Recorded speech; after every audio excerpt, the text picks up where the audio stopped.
जो भी औरत उत्पन्न एकादशी के दिन तुलसी के पौधे में जल चढ़ाती है, वह कान खोलकर सुन लेना, कहीं तुम्हारी यह एक गलती तुम्हारे पूरे परिवार के लिए मुसीबत पैदा ना कर दे।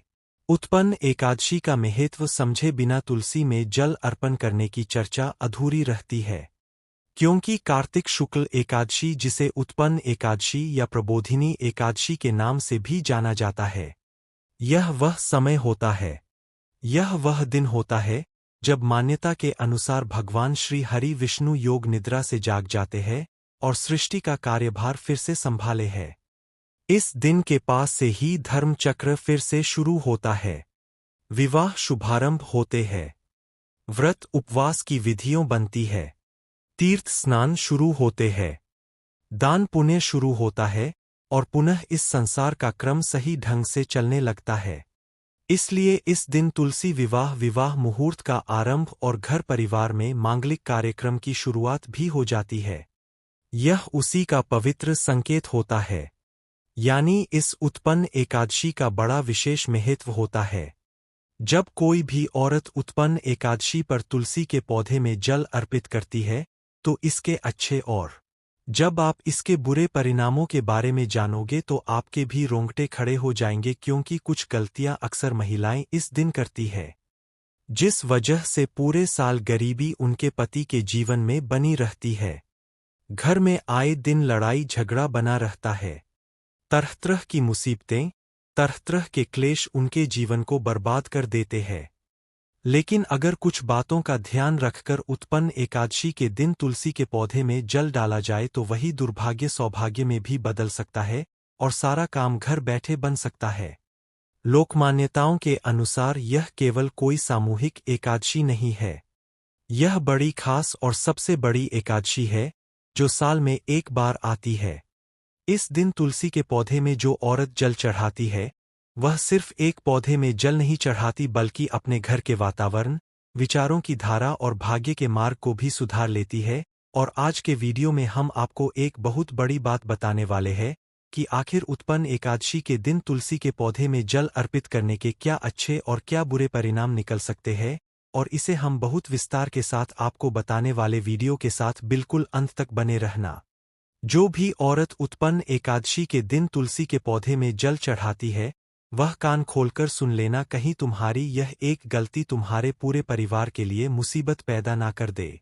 उत्पन्न एकादशी का महत्व समझे बिना तुलसी में जल अर्पण करने की चर्चा अधूरी रहती है, क्योंकि कार्तिक शुक्ल एकादशी, जिसे उत्पन्न एकादशी या प्रबोधिनी एकादशी के नाम से भी जाना जाता है, यह वह समय होता है, यह वह दिन होता है जब मान्यता के अनुसार भगवान श्री हरि विष्णु योग निद्रा से जाग जाते हैं और सृष्टि का कार्यभार फिर से संभाले है। इस दिन के पास से ही धर्म चक्र फिर से शुरू होता है, विवाह शुभारंभ होते हैं, व्रत उपवास की विधियों बनती है, तीर्थ स्नान शुरू होते हैं, दान पुण्य शुरू होता है और पुनः इस संसार का क्रम सही ढंग से चलने लगता है। इसलिए इस दिन तुलसी विवाह मुहूर्त का आरंभ और घर परिवार में मांगलिक कार्यक्रम की शुरुआत भी हो जाती है। यह उसी का पवित्र संकेत होता है, यानी इस उत्पन्न एकादशी का बड़ा विशेष महत्व होता है। जब कोई भी औरत उत्पन्न एकादशी पर तुलसी के पौधे में जल अर्पित करती है, तो इसके अच्छे और जब आप इसके बुरे परिणामों के बारे में जानोगे तो आपके भी रोंगटे खड़े हो जाएंगे, क्योंकि कुछ गलतियां अक्सर महिलाएं इस दिन करती है, जिस वजह से पूरे साल गरीबी उनके पति के जीवन में बनी रहती है। घर में आए दिन लड़ाई झगड़ा बना रहता है, तरह तरह की मुसीबतें, तरह तरह के क्लेश उनके जीवन को बर्बाद कर देते हैं। लेकिन अगर कुछ बातों का ध्यान रखकर उत्पन्न एकादशी के दिन तुलसी के पौधे में जल डाला जाए तो वही दुर्भाग्य सौभाग्य में भी बदल सकता है और सारा काम घर बैठे बन सकता है। लोकमान्यताओं के अनुसार यह केवल कोई सामूहिक एकादशी नहीं है, यह बड़ी खास और सबसे बड़ी एकादशी है जो साल में एक बार आती है। इस दिन तुलसी के पौधे में जो औरत जल चढ़ाती है, वह सिर्फ एक पौधे में जल नहीं चढ़ाती बल्कि अपने घर के वातावरण, विचारों की धारा और भाग्य के मार्ग को भी सुधार लेती है।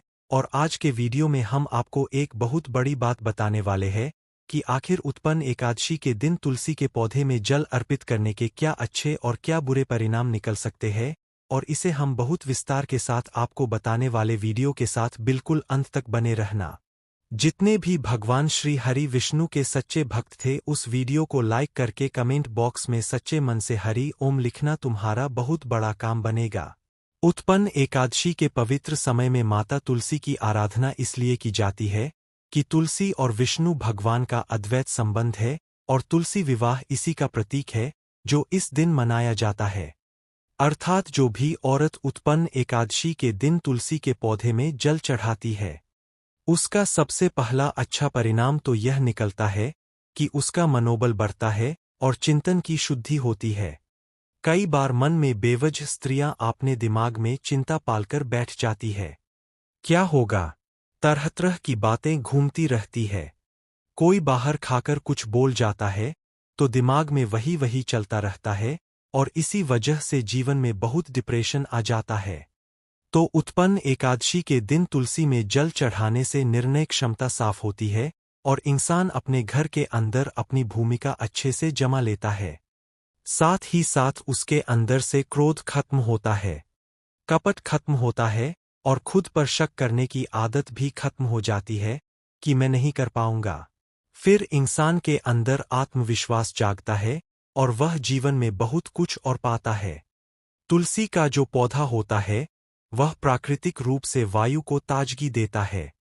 आपने देखा होगा हर भारतीय घर में एक तुलसी का पौधा जरूर होता है। आखिर ऐसा क्यों? क्योंकि तुलसी जो है वह हर प्रकार की नकारात्मकता को खत्म करने की ताकत रखती है। इस पौधे की सेवा मन को हल्का करती है। जब तुलसी के पौधे में जल दिया जाता है, मिट्टी को स्पर्श किया जाता है और शाम के समय देसी घी का दीपक जलाया जाता है, तो यह सभी क्रियाएं हमारे तनाव को दूर करती है और हमें लंबी आयु प्रदान करती है। लेकिन इसका संबंध पैसों से भी बहुत गहरा होता है, और आप वह जानकर हैरान रह जाएंगे। उत्पन्न एकादशी के शुभ मुहूर्त में आपको भी विश्वास रखना है, क्योंकि माता तुलसी साक्षात माता लक्ष्मी का प्रतीक है। इस वजह से आपके जीवन में पैसों से जुड़े सारे काम बन जाएंगे। बस सही मुहूर्त में तुम्हें उनकी पूजा अर्चना करनी है। तुलसी विवाह करना है, उससे तुम्हारे दाम्पत्य जीवन में भी बहुत ज्यादा सुधार देखने को मिलेगा। जो भी औरत तुलसी के समीप जल चढ़ाती है, दीपक जलाती है और मंगल गीत गाती है, उसके वैवाहिक जीवन में काफी सकारात्मक परिवर्तन आते हैं और लड़ाई झगड़ा पूरी तरह से दूर हो जाता है। इससे घर भी सात्विक बनता है, आलस्य भी खत्म होता है और जीवन में मौज मस्ती की प्राप्ति होती है, आनंद की प्राप्ति होती है। और सबसे बड़ी बात यह है कि भारत में तुलसी के पौधे की पूजा जब एक पीढ़ी कर लेती है, तो वही काम दूसरी पीढ़ी संभालना है, और लगातार पीढ़ी दर पीढ़ी हमारे घर में तुलसी का पूजन होता आया है। लेकिन तुम बस इतना ध्यान रखना, जैसा तुम बोओगे वैसा ही तुम काटोगे।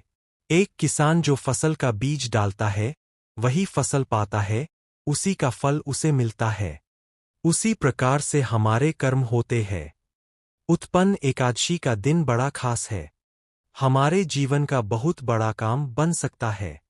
लेकिन हमें भी कुछ बातों का ध्यान रखना होगा, वरना उत्पन्न एकादशी के दिन जो भी औरत वह तुलसी के पौधे में जल चढ़ाएगी, उसके भयंकर नकारात्मक परिणाम निकल सकते हैं, और कुछ ऐसे परिणाम निकलेंगे जिसके बारे में आपने सपने में भी नहीं सोचा होगा।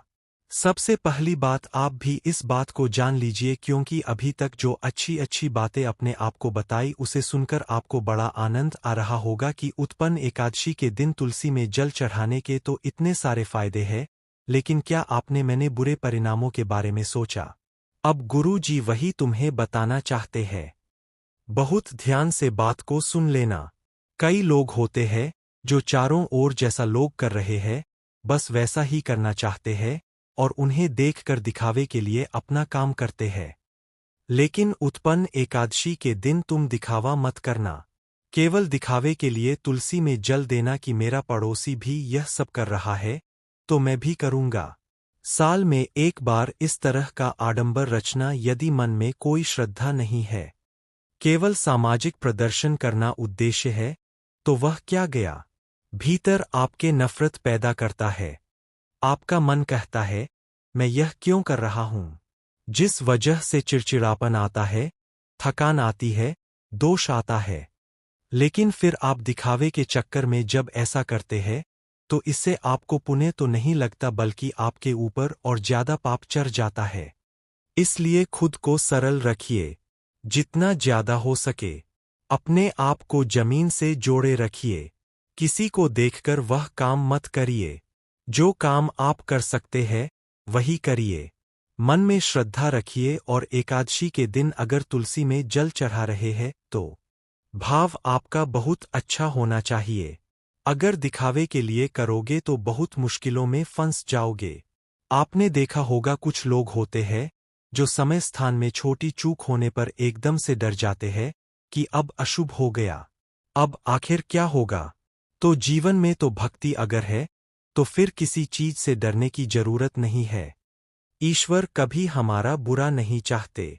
वह केवल हमसे यह अपेक्षा रखते हैं कि हम प्रेम पूर्वक रहें।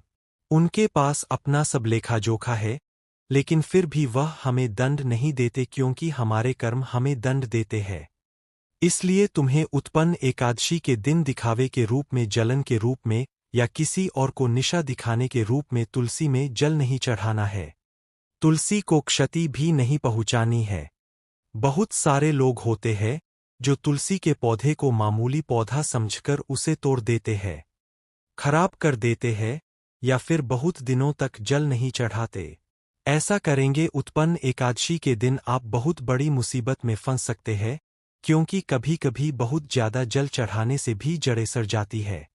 आपने देखा होगा कुछ लोग होते हैं जो हद से ज्यादा जल अर्पित कर देते हैं।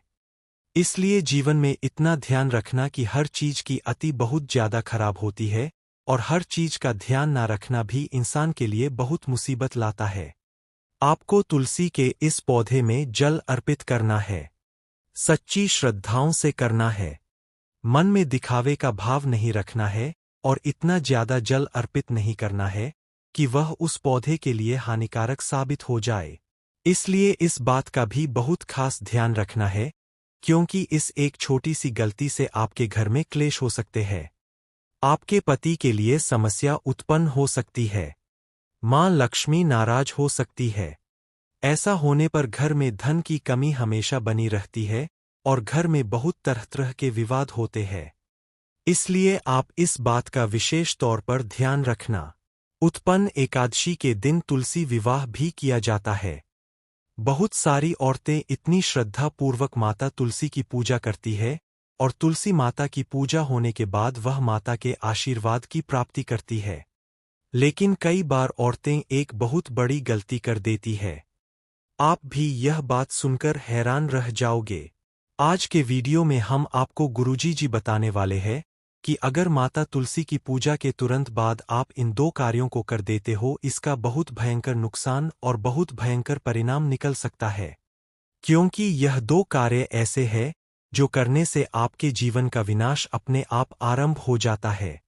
तो उत्पन्न एकादशी के इस खास समय में तुलसी आराधना करते वक्त किन बातों पर ध्यान रखना चाहिए, यह सब समझाने वाले हैं।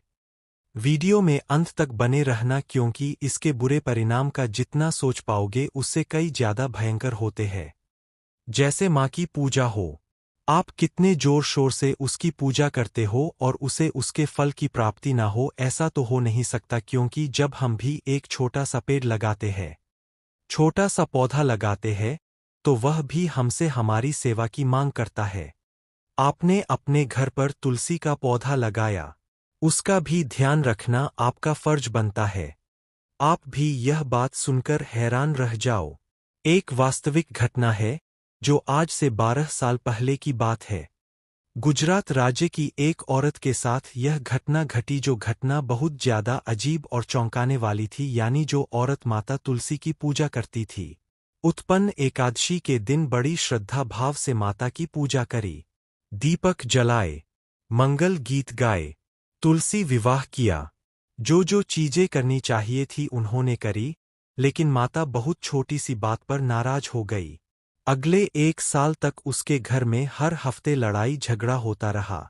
बच्चों का पढ़ाई मन नहीं लगता रहा। घर में रोग लगे रहे। वृद्धों का मानसिक तनाव बहुत बढ़ गया। लड़कियां घर में शादी विवाह की योग्य थीं लेकिन किसी जगह बात नहीं बन रही थी। घर की आर्थिक स्थिति बिल्कुल खराब हो चुकी थी और उसकी वजह सिर्फ एक बात थी। आपने तुलसी माता की पूजा कर ली। आप कोई भी देवी देवता की पूजा करते हो लेकिन उसके बाद याद रखना, पूजा करने के तुरंत बाद औरतों को अपने घर के अलावा किसी भी दूसरे घरों पर नहीं जाना चाहिए। यहाँ तक कि अगर आपके मायके में भी कोई खास कार्यक्रम हो जाए ना तो उस दिन बिल्कुल नहीं जाना चाहिए। पूजा के दिन और पूजा के 24 घंटे दरवाजे तक भी नहीं जाना चाहिए। थोड़ी दूरी तक भी नहीं जाना चाहिए क्योंकि ऐसी मान्यता है कि अगर पूजा के दिन उत्पन्न एकादशी के दिन एकादशी का व्रत अच्छे भाव से कर रहे हो और अगर पूजा करने के बाद आप किसी और के घर चले गए ना तो इसका खामियाजा बहुत ज्यादा बुरा मिलता है। और यह भी कहते हैं कि अगर पूजा कर ली और जैसे ही आप दूसरे घर जा रहे हो ना तो आपकी पूजा का आधा पुण्य अपने घर में नहीं आता, आधा पुण्य और वह भी आपके शत्रु के घर चला जाता है। इसी वजह से वह औरत भी पूजा कर लेती थी और उसके बाद उसके मायके चली जाती थी। बहुत सारे लोग होते हैं जो पूजा करने के बाद अपने दोस्तों के यहाँ चले जाते हैं, रिश्तेदारों के यहाँ चले जाते हैं या 4-5 बहनें मिलकर एक ही घर पर पूजा कर लेती है और फिर एक दूसरे के घर मिलने चली जाती है। तो ऐसा नहीं करना चाहिए क्योंकि इसका बहुत बड़ा परिणाम निकल सकता है। ऐसा नहीं है। यह सिर्फ तुलसी पूजा के साथ ही सीमित है। किसी भी देवी देवता की पूजा आप कर रहे हो ना, पूजा करने के बाद आप हमेशा अपने घर में ही रहना चाहिए और ध्यान रखना चाहिए कि किसी भी पराई स्त्री के साथ बुरा व्यवहार न करे। किसी पराई स्त्री के मन में दुख नहीं होना चाहिए। अगर माँ कोई भी देवी के सामने आपकी कोई पीठ पीछे आपके बारे में कोई बुरी बात कर दी गई ना और उसने उसका दुख आपको दे दिया तो यह समस्या बहुत बड़ी बन जाती है क्योंकि माँ की शरण में बैठे हैं। माँ जानती है कि क्या अच्छा है और क्या बुरा है, इसलिए उन्हीं की शरण में रहिए। किसी के बारे में बुरा मत कहिए और ना ही किसी और के घर जाओ। पूजा करने के बाद अपना दुख अपना सुख अपने घर में मनाओ। अपने घर में शांति से बैठो, खुशी मनाओ क्योंकि घर में खुशी मनाई जाती जब पूजा कर ली जाती है और घर में धन की प्राप्ति होती है। और पूजा करने के बाद किसी और को दुख नहीं देना चाहिए। किसी और को दुख देना बहुत ज्यादा खतरनाक साबित हो सकता है। अन्यथा क्लेश बहुत ज्यादा आता है और उसका परिणाम जैसा कि उस औरत ने 1 साल तक सभी बुरा परिणाम झेला, दर की ठोकरें खाई। घर में बहुत सारे झगड़े प्रतीत हुए जो हालात बहुत खराब बना दिए थे, लेकिन फिर भी माँ का सबसे बड़ा वरदान यही होता है कि वह तुम्हारे साथ कभी अन्याय नहीं करती। इसलिए पूजा करने के बाद मन में श्रद्धा रखते हुए अपने घर में ही सभी बैठते खुश रहना है और इसी तरह से ईश्वर के समीप रहोगे तो वह तुम्हारे जीवन में वह सब कुछ देंगे जो तुम्हारी तकदीर में लिखा भी नहीं है। माता तुलसी की कृपा सभी भक्तों पर यूं ही बनी रहे। हर घर में सुख शांति समृद्धि बनी रहे और सभी के घर माता तुलसी की कृपा बनी रहे, ऐसी ही हमारी कामना है। अगर वीडियो पसंद आए तो वीडियो को लाइक कर देना। परिवार में सभी औरतों के साथ इस वीडियो को शेयर जरूर करते। कमेंट में हर हर महादेव जरूर लिखते।